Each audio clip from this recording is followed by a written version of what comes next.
እንዴት ናችሁ? ደህና ናችሁ ወይ? ሄርሜላ ባልቻ ነኝ ከባልቻ ግሩፕ ሪል ስቴት ኤጀንት በዲሲ፣ ሜሪላንድ፣ ቨርጂኒያ አካባቢ እንዲሁም በሌሎች ስቴቶችም ወኪሎች አሉን። ወደ 33 አካባቢ መግዛት የምትፈልጉ ከሆነ ከዲሲ፣ ሜሪላንድ፣ ቨርጂኒያ ውጪ ኮንታክት አድርጉ፣ እናስተዋውቃችኋለን። እንደተለመደው ከወደው ጓደኛዬ እና ስራ ባልደረባዬ ጋር ደረስ ጋር ዲ ሃሪስ ጋር ነኝ። ሄርሜላ ታንክ ዩ። ደረሰ ሃሪስ ዲ ሃሪስ ኤንድ አሶሺየትስ ሪል ስቴት ኤጀንት እዚህ ዲሲ ሜሪላንድ አካባቢ ነን እና ዛሬ እንኳን ተገናኘን እንደገና ለሌላ ኤፒሶድ። ብዙ ነገር የምናወራው አለ አይደለ? yes you know ከኤፒሶድ 1 እስከ ምናምን እስካሁን ድረስ የሰራናቸው ሪቪው ያደረኳቸውና I said you know what why not talk about ስልኩን ለኛ ከምትደውሉልን ሰዓት እስከ ቁልፍ እስከምናስረክባችሁ ሰዓት ምን ይመስላል የሚለውን እንድናወራችሁ ነው። what do you think? እሱ በጣም ጥሩ አይዲያ ነው። ምክንያቱም አንዳንዴ ዋናዎቹ ቶፒክ ላይ ፎከስ እናደርግና ግን ሁሉን ነገር ከመጀመሪያ እስከ መጨረሻ ማውራቱ በጣም ጥሩ ነው፣ ያስፈልጋል። definitely ለምን ስለመጀመሪያው እንጀምራለን። ኦኬ ሶ ቪዲዮአችንን ታያላችሁ፣ ፖድካስታችንን ታያላችሁ፣ ከዛ ደግሞ ትደውሉልናላችሁ። በምትደውሉልን ጊዜ ምንድን ነው የሚሆነው? መጀመሪያ ሀሳባችሁን እንካፈላለን። የመጀመሪያ ቤት ነው የምትገዙት ወይ ሁለተኛ ቤት ነው የምትገዙት፣ ኢንቨስትመንት ነው ወይ ምናምን የሚሉትን ነገሮች እናወራለን። ከዛም በኋላ ለዛ አላማ የትኛው አበዳሪና ምን አይነት ብድር እንደሚያስፈልግ እንማከራለን። ቀጥለን ደግሞ ፕሪሊሚነሪ የሆነ ኢንፎርሜሽን እንጠይቃለን። ስራችሁ የሰልፍ ኤምፕሎይድ ናችሁ ወይስ ደብሊቱ ናችሁ? አመታዊ ገቢያችሁ ስንት ነው? ትርፋችሁ ስንት ነበር? 1099 ከሆነ ደብሊቱ ከሆናችሁ ደግሞ አመታዊ ገቢያችሁ እንቀበላችኋለን። ባልና ሚስትም ከሆኑ ወንድምና እህትም ከሆኑ የሁለቱንም እንወስዳለን፣ ወይ ብቻውን የሚገዛ ከሆነ የዛን ሰው እንወስዳለን። ክሬዲት ስኮራችሁም ከዚህ ቼክ እንዳደረጋችሁት በክሬዲት ካርድ ካምፓኒያችሁ ወይ ባንካችሁ ውስጥ የነገራችሁ ስኮር ምን ይመስላል የሚለውን እንጠይቃችኋለን አይዲያ ለማግኘት። ከዛ እሱን ኢንፎርሜሽን ከተቀበልን በኋላ እውነት ቤት የመግዛት አማራጫችሁ ሰፊ ከሆነ ጥሩ ክሬዲት ካላችሁ፣ ጥሩ ገቢ ካላችሁ፣ እንዲሁም ባንክ ስቴትመንቱን ይሄ ሁሉ ነገር ማቅረብ የምትችሉ እንደሆነ ስናረጋግጥ ለእናንተ የሚያበጃውን አበዳሪ እናማርጣለን ማለት ነው። እሱን ካደረግን በኋላ በቴክስት ኢንትሮዳክሽን ወይ በኢሜል ኢንትሮዳክሽን ከአበዳሪው ጋር እናገናኛችኋለን። ከነዚህ አበዳሪዎች ጋር በምትገናኙበት ጊዜ ወይ በቴክስት ሆነ በኢሜል ኮንታክት ያደርጓችኋል። ደን የሚያስፈልጉ አፕሊኬሽን እንድትሞሉ በሊንክ ይልኩላችኋል ማለት ነው። አፕሊኬሽናችሁን ኮምፕሊት ካደረጋችሁ በኋላ የሚያስፈልጉት ለሞርጌጅ የሚያስፈልጉ ሰነዶች አሉ። እነዚህም የ2 ዓመት ደብሊቱ፣ የ2 ዓመት ታክስ እንዲሁም ደግሞ የ1 ወር ባንክ ስቴትመንት ማነው ፔይ ስታብ፣ የ2 ወር ባንክ ስቴትመንት ትጠየቃላችሁ ማለት ነው። ይሄ ትራዲሽናል ፐርቸስ የምናደርግ ከሆነ ነው። የተለያዩም ሰነዶች ልንጠየቅ የምንችላቸው ይኖራሉ። አሁን ጀነራል ቤት ገዢ የመጀመሪያ ቤት ገዢ እያሰብኩ ነው ማወራው። እሱ ከሆነ በኋላ አበዳሪዎቹ አንዳንዱ 1 ሳምንት አንዳንዱ 2-3 ሳምንት ይፈጅበታል ፕሪ አፕሩቫል ፕሮሰሱን ለመጨረስ። በፍጥነት የሚሰሩ አበዳሪዎች አሉ፣ በ2-3 ቀን ውስጥ ፕሪ አፕሩቫል የሚሰጧችሁ። እነሱ በሚሆኑበት ጊዜ ትንሽ ያሰጋኛል። እሱ የሚያሰጋኝ ምክንያት ኤምፕሎይመንት ቬሪፊኬሽን የሚባሉት ነገር አድርገዋል ወይ፣ እንደገናም ደግሞ የሚያስፈልጉትን ሰነዶች ደርሷቸዋል ወይ የሚሉትን ነገሮች ያሳስበኛል። ሶ ቲፒክሊ በእኔ አስተያየት ከ1 ሳምንት እስከ 3 ሳምንት የሚፈጅ አበዳሪ ከሆነ እርግጥ ቁልፍ መቀበላችንን ትንሽ ኮንፊደንስ ይሰጠኛል። ይሄ በሚሆንበት ጊዜ ፕሪ አፕሩቫላችን አገኘን እንበል። አበዳሪው ሁሉንም ዶክመንት ተመልክቶ ሁሉን ነገር ጨርሶ እስከ 500,000 ብር ቤት መግዛት ትችላላችሁ የሚል ፕሪ አፕሩቫል የሚባል ዶክመንት ይልኩልናል። ይህን ፕሪ አፕሩቫል ዶክመንት በሚልኩልን ጊዜ ብዙዎቹ ሎን ኤስቲሜትም አብረው ይልካሉ። ካላኩ ደግሞ እንዲልኩ መጠየቅ ያስፈልጋል። ለምን የ550,000 ብር ቤት የምገዛ ከሆነ ከኪሴ የሚያስወጣኝ ወጪ ስንት ነው፣ ወራዊ ክፍያ ስንት ኤክስፔክት ላድርግ የሚለውን ሂሳብ ለማየት ሎን ኤስቲሜት የሚባለውን ከፕሪ አፕሩቫል ጋር እንጠይቃለን እኔና ደረስ። ይሄንን ዶክመንት ከደረሰን በኋላ እዛ ላይ የሚሰጡህ ወለድ አለ። አሁን እዚህ 6% ወይ 6.5% ወይ 5% whatever it is ፕሪ አፕሩቫል ስትደረጉ ወለድም ይነገረናል ማለት ነው። ግን ማወቅ ያለባችሁ ምንድን ነው ያ ወለድ ቤቱን ስትገዙ የምታገኙት ወለድ ነው ማለት አይደለም። ወለድ በቀን በቀን የሚቀየር ነገር ነው። አንዳንድ ጊዜ መልቲፕል ታይምስ በቀን የሚቀየርም ነገር ስለሆነ ቤቱን ስታገኙና ውል ተፈራርማችሁ ቤቱ የእናንተ መሆኑ ከተረጋገጠ በኋላ ነው ወደ እንትን የምንሄድ ማለት ነው። ወለዱ ምን እንደሆነ የምናውቀው ያን ቀን ቤቱን አግኝተን ሎክ ሬቱን ያደረግንበትን ቀን ያለውን ወለድ ነው ማለት ነው።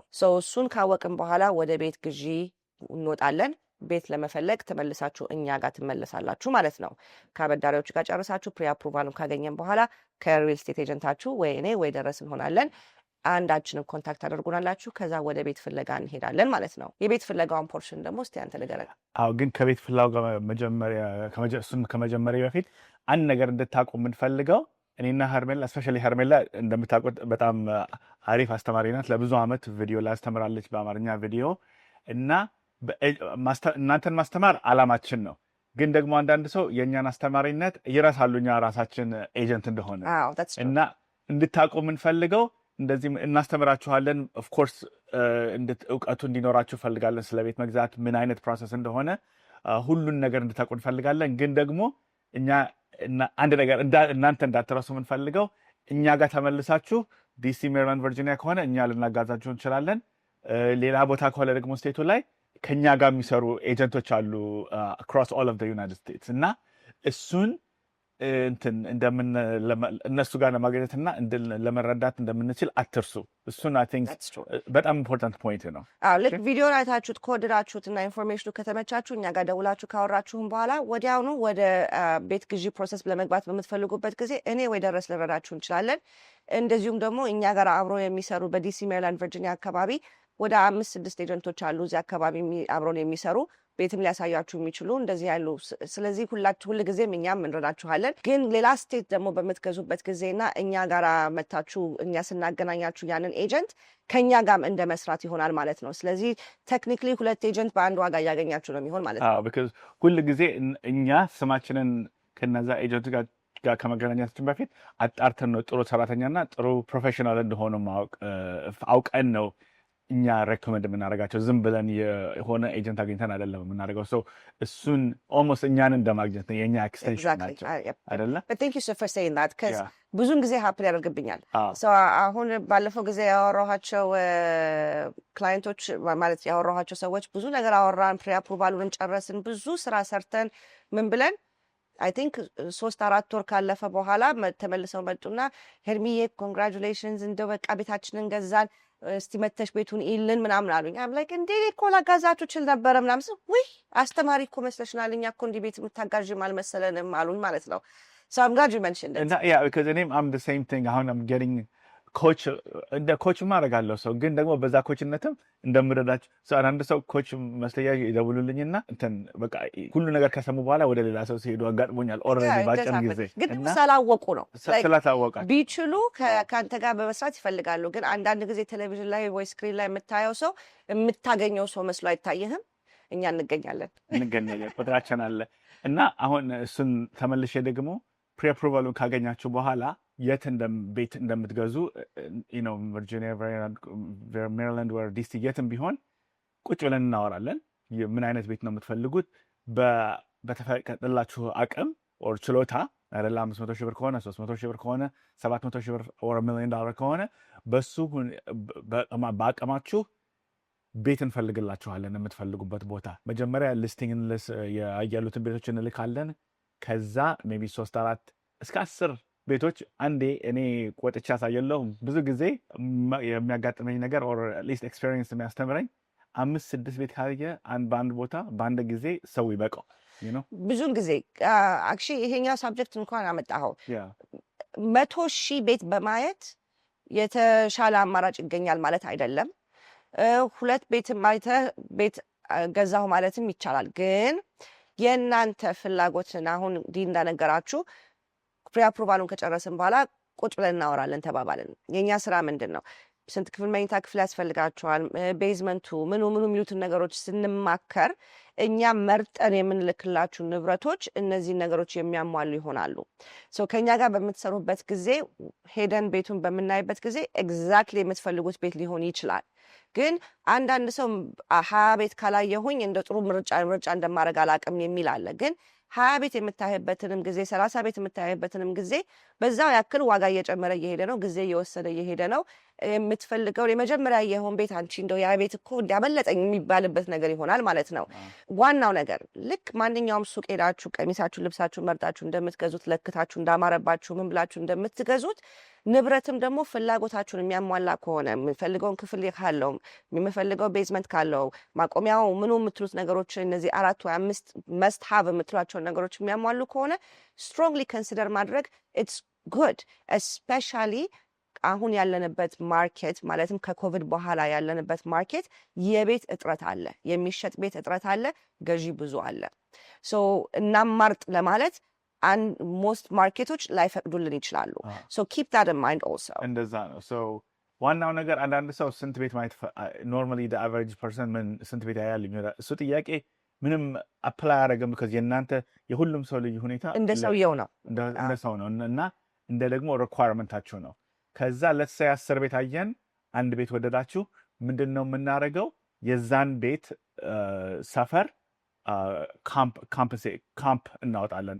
ምን አይነት ቤቶች ሲሚላር ቤቶች የተሸጡበትን ዋጋ እናይና ከዛ ኮንትራክቱን እንጽፍላቸዋለን። ከአበዳሪው ደብዳቤ እንቀበላለን። እነሱም ለዛ ቤት ኤስቲሜት ይሰጡናል። የሞርጌጁን ክፍያ ምናምን እሱ እናያለን። ኮንትራክት እናስገባለን። ውድድር ካለ የተወሰኑ ነገሮች አሉ የምናረጋቸው።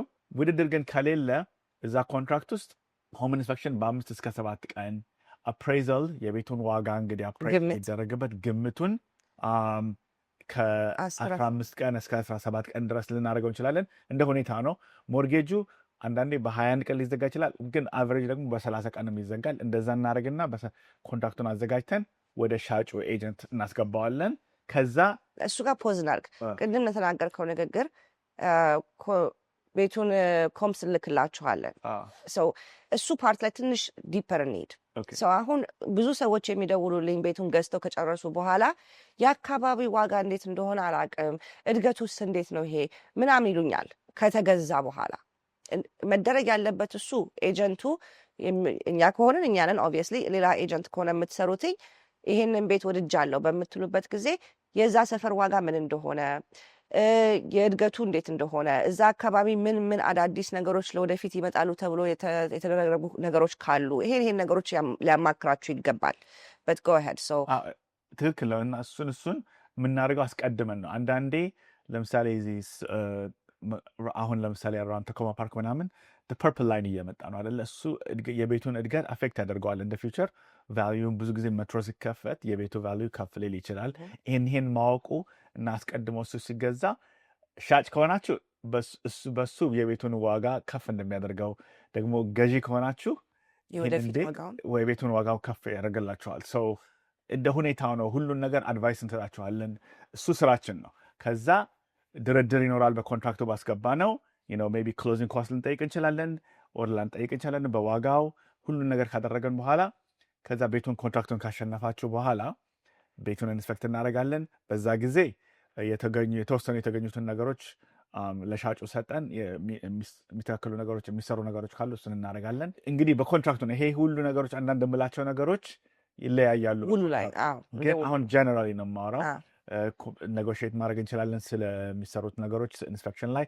የቤቱ ግምት ደግሞ በባንክ ይደረጋል። ግምቱ አንሶ ከመጣ ሻጩ ጋር ሄደን ዋጋውን ቀንሱልን እላለን። ካልሆነ ግን አንነግራቸውም። ኦኬ ጥሩ አናቱ ላይ ወይ ከዛ በላይ ከተገመተ ከሻጭ ጋር ማውራት አያስፈልግም። ከምንገዛበት ዋጋ በታች ከተገመተ ብቻ ነው እነዚህን ተመልሰን ሄደን ቀንሱ አትቀንሱ የሚለውን ድርድር እንደገና የምንጀምረው። ኤግዛክትሊ። ከዛ አት ሴም ታይም ደግሞ ይሄ ሆም ኢንስፔክሽን እያለ ለንደሩ አበዳሪው ከእናንተ ጋር እየሰራ አፕሬዛል ኦርደር ያደርጋል። አንዳንድ ሰው አንዱን ይዤ የቤቱን ኢንስፔክሽን ውጤት ማየት ፈልጋለሁ ይሄን አፕሬዛል ማድረግ ይችላሉ፣ ግን እሱ አይቻልም፣ ምክንያቱም ጊዜ የለንም። ይሄ ሁሉ ነገር በ30 ቀን ወር በ21 ቀን መዘጋት ስላለበት አፕሬዛሉን ከለንደሩ ጋር የምትሰሩትን የሚያስፈልጋችሁን ወረቀት ሁሉ አዲሽናል ወረቀት መስጠት አለባችሁ። የቤቱንም ኢንስፔክሽን አንድ ላይ እናደርጋለን። ከዛ በኋላ ልክ በቃ ሁሉ ነገር ጥሩ ከሄደ ልክ ቤቱን ቁልፍ ከመቀበላችን በፊት ዋክ ስሩ የሚባል ነገር አለ። ዋክ ስሩ ስናደርግ ከሻጩ ጋር የተደራደርናቸው ነገሮች ቤቱን ለማስተካከል ወይንም ሌሎች ነገሮች አንዳንዴ ፈርኒቸርም ሊገዛ ይችላል፣ ቼክ እናደርጋለን። ዋክ ትሩ ፕሪ ማች ቤቱን ለመግዛት የወሰናችሁበት ቀን እና ቁልፍ የምትቀበሉበት ቀን ምንም ነገር እንዳልተለየ ነው። አሁን ለምሳሌ ዋሸር ድራየር አብሮ ከቤቱ ጋር ይመጣል ተብለናል። ዋሸር ድራየሩን ቤቱን አይተነዋል። ከዛ በኋላ ቁልፍ የምንቀበል ቀን ደረሰ። ሄደን ቤቱን ዋክትሩ ስናደርግ ዋሸር ድራየሩ የለም። እንደዛ እንዳይሆን ነው። እንደዛ እንዳይሆን ሄደን እንዳለ እንቀበላለን። ከቤቱ ጋር አብሮ ይመጣል የተባልናቸው ነገሮች እንደመጡ እንደገና ሙቅ ውሃ፣ መብራት፣ ጋዝ ሁሉ ነገር ስቲል ሴትአፕ እንደሆነ ስማችሁን ካዞራችሁ በኋላ ማለት ነው። እነዚህ ነገሮችን ቼክ እናደርጋለን። ጣሪያዎቹን ምኖቹን በቪዥዋሊ እናያለን። ምንም አይነት አዲስ እርጥበት እንደሌለ ወይ ሊክ እንደሌለ ወይ እንደዚህ አይነት ነገሮችን እንመለከታለን። ከዛ በኋላ ወደ ቁልፍ መቀበል እንሄዳለን ማለት ነው። እሱም አለ ደግሞ የሚስተካከል ነገር ከተዳደረን ከሻጩ ጋር እነሱ ነገሮች ደግሞ መስተካከላቸውን በደረሰኝ እናገኛለን። ከዛ ሄደን ደግሞ እናያቸዋለን። በጣም ብዙ ነገሮች ካሉ አክቹዋሊ ኢንስፔክት ያደረገውን ሰው እናመጣለን መልሰን። ለምሳሌ ጣሪያው ብልሽት ካለ ወይንም ኤችቪኤሲው የማይሰራ ምናምን ብዙ ነገሮች ካሉ አምጥተን እነሱ በፕሮፌሽናል እንዲያዩት እና እንዲያረጋግጡልን እናደርጋለን። ምክንያቱም ቤቱን ቁልፍ ከተረከባችሁ በኋላ ተመልሶ ሄድ የለም። እሱን እናደርጋለን፣ ቦክስ እናደርጋለን፣ ቁልፉን እንሰጣችኋለን። ከዛ በኋላ ቤታችሁ አድርገን በኋላ ደግሞ መተን ሰለብሬት እናደርጋለን። ዴፊኒትሊ አይ ላይክ ኢት። ቁልፍ ተቀበልን፣ ሰለብሬት እናደርጋለን። ምንድን ነው ማወቅ ያለባችሁ ቁልፋችሁን ከተቀበላችሁ በኋላ which is very very important። አሜሪካን ሀገር ውስጥ ቤት በምንገዛበት ጊዜ ፐብሊክ ኖሌጅ ነው ይሄ ቤት ተሽጧል የሚል ማወቅ ላለበት በሁሉ ፐብሊክሊ ይታወቃል። ይሄም ደግሞ ማንን ይቀሰቅሳል? ስካመሮችና ስፓመሮችን ይቀሰቅሳል። ያ በሚሆንበት ጊዜ ለመጀመሪያው 3 እስከ 6 ወር የሚመጡላችሁ ብዙ ደብዳቤዎች አሉ። እኔ ሁል ጊዜ የምመክረው ምክር ምንድን ነው? ከሞርጌጁ ውጪ ከውሃ ኤሌክትሪክ ምናምን ከምንላቸው ዩቲሊቲ ውጪ ክፈሉ የሚል ነገር ከመጣ ወይ ኤጀንታችሁን መጠየቅ ወይም ደግሞ ሌላ የሚያውቅ ሰውን መጠየቅ፣ ታይትል ካምፓኒውን መጠየቅ፣ ይሄ ነገር የሚከፈል ነገር ነው ወይ ምናምን ብለው። እኔ አሁን ለሌና ለደረስ የእኛ ደንበኞች ከሆናችሁ ቤቱን ከገዛችሁ በኋላ እንደዚህ አይነት ፖስታ ሲመጣላችሁ ፎቶ አንስታችሁ ቴክስት ታደርጉልናላችሁ። ሪል ነው ስካም ነው እያለን እኛ እንለይላችኋለን እስክትተዋወቁ ድረስ ፖስታዎቹን የሚመጡትን ማለት ነው። ትንሽ ከሌላው የሚለየን እሱም ሊሆን ይችላል። እሱ ነው ደግሞ በእኛ አስተያየት አንድ የቤቱን ከገዛችሁ በኋላ እኛ ኤጀንት ፎር ላይፍ ብለን ነው የምናምነው። ልክ ዶክተር ፎር ላይፍ ካላችሁ እንዳላችሁ አንዳንዱ ባርበሩ ሄር ስታይሊስት ጠበቃ ብዙ ሰው አንዴ ከተገናኛችሁ ከነዚ አይነት ፕሮፌሽናሎች ሁል ጊዜ ጥያቄ ሊኖራቸው ይችላሉ። አሁን የዛሬ 3 ዓመት የዛሬ 4 ዓመት ቤቱ የሸጥኩላቸው ኢንቨስተሮች ደውለውልኝ ስለ ሊስ ችግር ካላቸው ይደውሉልኝና ያማክሩኛል። እኔም አማክራቸዋለሁ።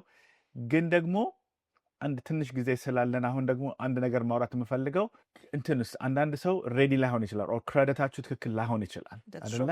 እሱ ደግሞ ከሆነ አሉን ከኛ ጋር የሚሰሩና የሚረዷችሁ ሰዎች ቢኮዝ 620 is the lowest typically credit score የሚያስፈልጋቸው ቤት ለመግዛት በኤፍኤችኤ ሎን ግን 700 ምናምን ከሆነ ይሻላል። ግን አትሊስት 620 መሆን አለበት ቁጥሩ እና ከዛ በታች ከሆናችሁ ምንድን ነው ማድረግ የምትችሉት? እሱንም ልናማክራችሁ እንችላለን። ደግሞ ከዛ በላይ ደግሞ እሱን ለማስተካከል የሚረዷችሁ ሰዎች እናውቃለን፣ ክሬዲት ሪፔር የሚያደርጉ። ከዛ ደርሳችሁ እዛ ካልደረሳችሁ ከአበዳሪ ጋር ማውራት ምንም ነገር ፕሮሰሱን አሁን ያወራነው ነገር መጀመርም አይቻልም። እሱንም መጀመሪያ እንዳልኳችሁ መግዛት እንደምትችሉ እርግጥ ስንሆን ወደ አበዳሪ እንመራችኋለን አለን። በዛ ኮንቨርሴሽን ላይ ክሬዲት ስኮር 520 ነው ወይ 540 ነው ካላችሁን ኦኬ ለምን ክሬዲት ሪፐሩን ሰዎች አናገናኛችሁም? እነሱ ክሬዲታችሁን ትንሽ ከፍ ያድርጉላችሁ። ክሬዲታችሁ በተሻለ ቁጥር የተሻለ ወለድ ስለምታገኙ የተሻለ ወራዊ ክፍያ ስለሚሆን ማስተካከል የሚቻል ነገር ከሆነ መጀመሪያ እነሱ ጋር ቼክ እናድርግ ብለን ወደ እነሱም ልመራችሁ እንችላለን። አንዳንድ ጊዜ ገንዘብ አያያዝ የማይችል ሰው 200,000 በአመት እየሰራ 5 ሳንቲም ሴቭ ማድረግ የማይችል ሰው አጋጥሞኝ ያውቃል። እነሱንም ደግሞ ወደ ፋይናንሻል አድቫይዘር እንመራቸዋለን፣ እንዴት አድርገው ብራቸውን መቋጠር እንደሚችሉ መቆጠብ እንደሚችሉ። ብዙ ፕሮፌሽናሎች ጋር ነው የምንሰራው። እንደ ሁኔታችሁ እንዳላባችሁ ሁኔታ መድኃኒቱ በሽታውን ካወቅ ነው መድኃኒቱን እናስጣችኋለን። ከዛ አስታማችሁ ትመለሳላችሁ ማለት ነው። ሞስት ኢምፖርታንትሊ ተመልሰን ወደ ክሎዚንግ ቤቱን ከገዛም በኋላ ለሚለው ደግሞ ስመለስ እኔ የማምንበት ነገር ምንድን ነው?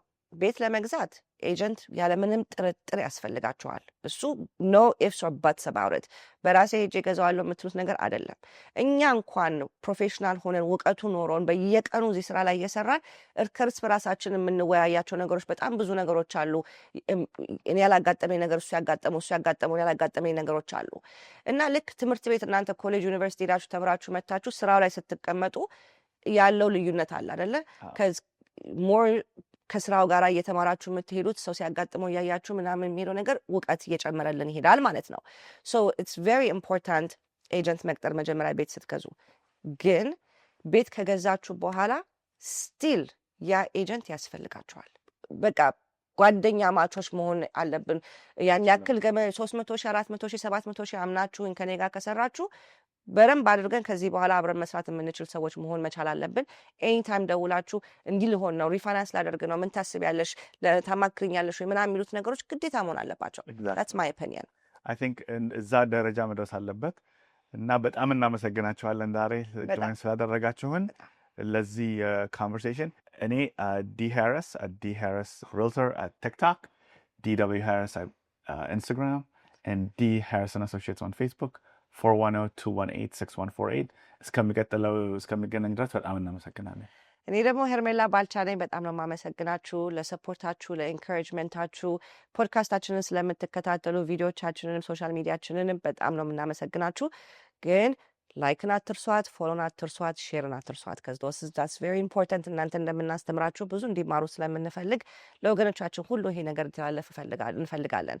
ሄርሜላ ባልቻ ግሩፕ ባልቻ ግሩፕ ነኝ ኢንስታግራም፣ ባልቻ ግሩፕ ኦን ዩቱብ እና ባልቻ ግሩፕ ኦን ፌስቡክ። ሄርሜላ ባልቻም የራሴ ፔጅም አለኝ፣ ሄርሜላ ባልቻ። በጣም ነው የምናመሰግናችሁ። እስከሚቀጥለው ጊዜ እግዚአብሔር ከእናንተ ጋር ይሁን። ባይ